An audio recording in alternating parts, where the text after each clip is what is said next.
Guys welcome my YouTube channel. तो हमने exercise 14.1 के 19 क्वेश्चन को कंप्लीट कर लिया। आज की इस वीडियो में हम क्वेश्चन नंबर 20 को कवर करेंगे। तो देखिए क्वेश्चन नंबर 20 में हमें क्या बोला गया है। Suppose you drop a die at random on the rectangular region. देखो क्वेश्चन नंबर 20 में हमें बोला गया है कि सपोज तुम जो है एक डाई को ड्रॉप करते हो रैंडमली एक रेक्टेंगुलर रीजन में। रेक्टेंगुलर रीजन यानी कि रेक्टेंगुलर एरिया में एक तरीके से बोल सकता हूँ। शोन इन फिगर, देखो डायग्राम हमें दिया हुआ है। डाई हम बोलते हैं लीडो के दाने को। देखो हमने पहला क्वेश्चन भी डाई से रिलेटेड ही किया था। अब देखो इसके अंदर हमारे से क्या पूछा गया है, what is the probability that it will land inside the circle. अब देखो हमने जो डाई को फेंका है ना, वो जो है इसके सर्कल के अंदर लैंड करे, यानी कि इनसाइड द सर्कल, सर्कल के अंदर गिरे। इसकी क्या प्रोबेबिलिटी होगी। और इसकी सर्कल की हमें डायमीटर भी दिया हुआ है 1 मीटर। इसका डायमीटर हमें ये दिया हुआ है। देखो सेंटर पूरा ये डायमीटर होता है, यहाँ से सरकमफ्रेंस से लेकर सरकमफ्रेंस तक का डायमीटर जो होता है हमारा, वो सेंटर से होकर के जाता है। 1 मीटर डायमीटर हमें जो है दिया हुआ है। अब देखो इस क्वेश्चन का सॉल्यूशन किस तरीके से करेंगे। बिल्कुल आसान सॉल्यूशन है, ये भी थोड़ा सा डिफरेंट है और क्वेश्चन से।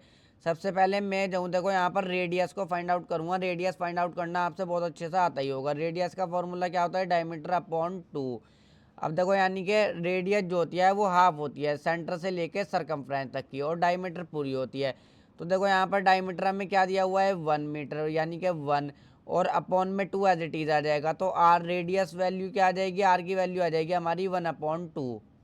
हमने रेडियस की वैल्यू निकाल ली। अब देखो हम किस तरीके से प्रोबेबिलिटी निकालेंगे कि जो हमने देखो डाई को इस तरीके से फेंका है ना, वो जो डाई जो है हमारा सर्कल के अंदर गिरे, इसकी क्या प्रोबेबिलिटी होगी हमें फाइंड आउट करना है, यानी कि सर्कल के अंदर लैंड करे।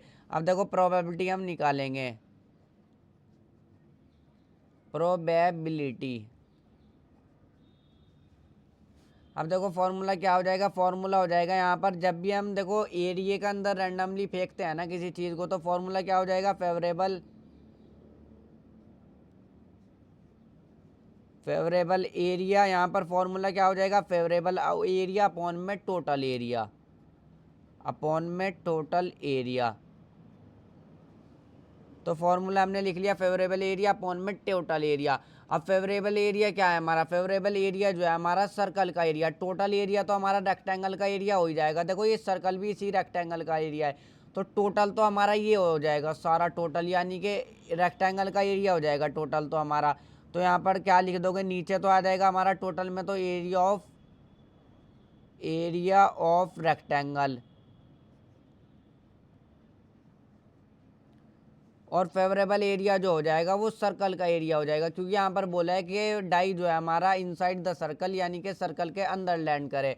तो फेवरेबल एरिया हो जाएगा सर्कल का एरिया। तो यहाँ पर क्या लिख दोगे, area of circle, area of circle, circle. अब देखो हम किस तरीके से करेंगे इस क्वेश्चन को, हम जो है यहाँ पर फॉर्मूला यूज करेंगे। एरिया ऑफ सर्कल का फॉर्मूला क्या होता है, पाई आर स्क्वायर। देखो बिल्कुल आसान स्टेप में बता रहा हूँ इस क्वेश्चन को करने का। और एरिया ऑफ रेक्टेंगल, रेक्टेंगल का एरिया का फॉर्मूला क्या होता है, लेंथ इंटू में ब्रेथ।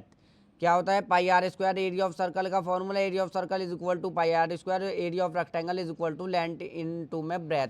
अब देखो लेंथ और ब्रेथ भी हमें गिवन है, यहाँ पर लेंथ और ब्रेथ हमें गिवन है, तो हम इजीली कर लेंगे। लेंथ हमें दी हुई है 3 मीटर, ब्रेथ हमें दी हुई है 2 मीटर।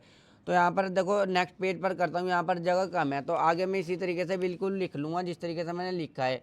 क्या है हमारा, पाई आर स्क्वायर अपॉन में लेंथ इंटू में ब्रेथ। अब देखो पाई, अब मैंने आर की वैल्यू तो निकाल ली, रेडियस मैंने निकाल ली शुरुआत में ही। रेडियस की वैल्यू मैंने क्या निकाली, 1/2। और यहाँ पर आर का स्क्वायर है ना, रेडियस का स्क्वायर, तो 1/2 का स्क्वायर हो जाएगा। देखो इज इक्वल टू जो है इस तरीके से बीच में यूज़ कर लेना, अपॉन में नीचे लेंथ इंटू में ब्रेथ। अब देखो लेंथ मेरी कितनी है, 3 मीटर, इंटू में ब्रेथ मेरी कितनी है, 2 मीटर, तो 3 इंटू में 2 हमारा आ जाएगा, ये हमारा आ गया। अब देखो यहाँ पर पाई एज इट इज रखो, 1 का स्क्वायर 1 ही हो जाएगा हमारा, और 2 का स्क्वायर क्या हो जाएगा, 4 हो जाएगा, अपॉन में 4 आ जाएगा। और यहाँ पर अपॉन में नीचे 3 इंटू 2 क्या हो जाएगा हमारा, ये हो जाएगा हमारा 6।